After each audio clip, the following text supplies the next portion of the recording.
Hey, what's up everybody? How you doing? Welcome back to Karpo Gaming and another Crimson Desert video. So you finally made it to the Sanctorum of Darkness just to find out there's more puzzles for you to solve.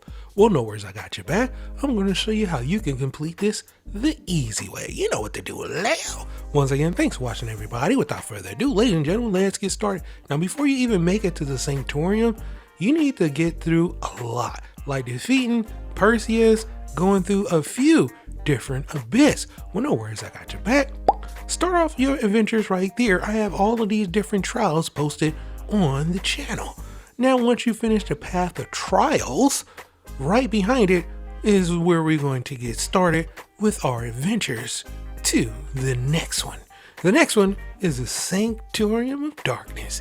Now, as always, if you want to start up this, you need to hit this terminal with your Axiom Force, your claw, and that's going to be L3 on the PlayStation. Spin around with your D-pad until it turns blue. And now it's going to pull up all of these different lifts for you to get across to. As you can see, we have quite a journey. Now, in order to get this done, like I said, the easy way, we are going to be doing a little bit of force jumping. That's what I like to call it. We're going to be using Axiom Force and jumping, and we're going to be floating down right over here to this small little lift. Now, I mean, it's a little bit overkill. I could have just regular jumped over there, but it is what it is. It's way easier like this. Stand on the lift, and well, we're taking this lift all the way over to the next one, and then the next one, and then the next one. Yeah, it's quite a journey, my dude. So let me show you exactly what I'm doing. The force jump. Yeah, I'm not waiting on that, my dude. Go ahead, force jump your way all the way across like so. Float your way all the way down, and we're good. Easy peasy. There's some fire over here just in case you need to warm up a little bit. It is cold over here. Always good to bring yourself some frost gear. Let me go ahead and focus charge up. And now we're going to do the same thing by bypassing that lift. Besides, we have to wait for it to come all the way back. So bump that. We're going to be using force jump. Using our Axiom Force by using our double jump, then Axiom Force with R3, floating all the way over here to the next spot. GG's.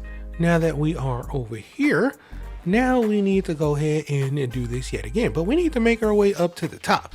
So instead of floating all the way down where it's leading us to and then going back up, we're just going to skip all of that and use our Axiom Force jump, I like to call it force jump, and make our way all the way over here to where the terminal is to teleport.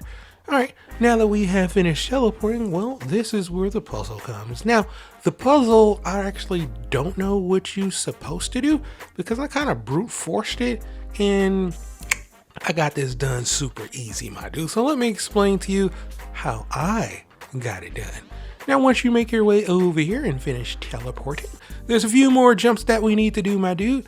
So once again, Axiom Force, jump, boom, and we're going to go ahead and float over here to the right. And then we're going to pretty much do the same thing. Why? Because it's so much easier, you know? So we're going to force jump like so, and now we're going to float all the way over here, and we're going to go ahead and climb up. All right, now we are here at the main puzzle.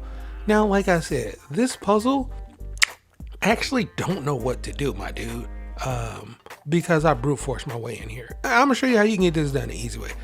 We need to line up these small little lasers. I'm pretty sure you have done this before, but if not, let me explain.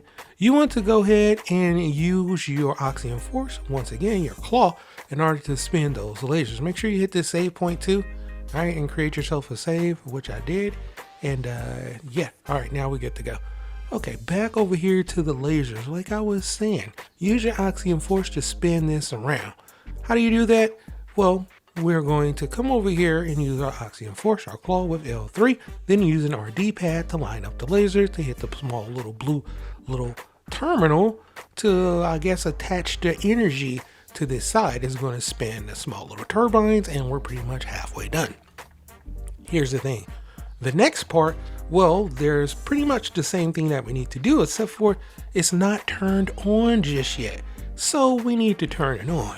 Now, this is the part where I said I actually don't know what you're supposed to do because I brute force my way in, my dude. Let me show you exactly what's going to happen and what you can do to make this super easy. Literally, it's going to take you less than 10 minutes to get this done. All right, so over here, it's pretty much the same thing. There's a laser over there, and I was like, I don't have the time for this. Let me see if this is going to work. I've just finished using this during the last the last abyss that we used for the chip that was frozen. So I decided to laser it over here and it started to work. So just come over here, use your L1 and R1 and then focus your light on that, and voila, just like that, the main terminal will spin. Here's the thing. You're going to have to get over there super fast.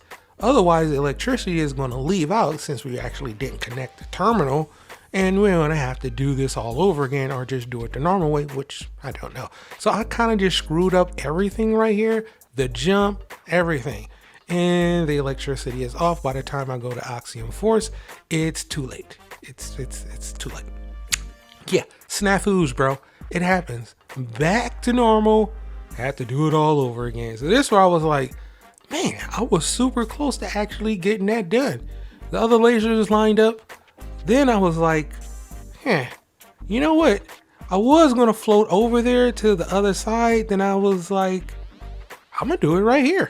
I could save myself some time from jumping. I just killed the jump. Pretty sure I had enough time. Pretty sure you're going to have enough time if you don't screw things up. But you can actually just jump over here like you see me doing right next to the terminal and do the same thing. Get a little bit closer, hold it down, let it light up, and then everything is going to spin again. The terminals are going to come on, electricity is pumping, the turbines start to spinning, and we get the cutscene. At the cutscene, make a beeline over there and use your Axiom Force on said terminal. That one right there. Super easy. I know. So that's how I got it done, by figuring this out just from the other previous abyss that I've been doing. So GG's, use the Axiom Force on it, voila, and just like that, we are done, my dude. That's right, we have just completed this abyss in less than 10 minutes by brute forcing our way through the puzzle. So boom, there you have it. That is how you're gonna get her done, my dude. Now all you have to do is collect your artifact. For me, I went with the same move, Axiom Force jump, that's what I like to call it. Jump, double jump with square, R3, 1, 2, 3 times with R3, floating up and grabbing our lovely artifact. And just like that, the Sanctorum of Darkness is done, and we moving on to the next one. But for right now, that's pretty much going to be the video. I hope you truly enjoyed it. Now, as always, if you're new to the channel, how you doing? Welcome. Don't forget to subscribe right here at Karpo Game. Go to wide variety of videos range from updates, tips and tricks, guides and news, and a whole lot more. So hopefully you enjoyed this video. Once again, thank you for watching. As always, I'll be seeing y'all in the next one. Later.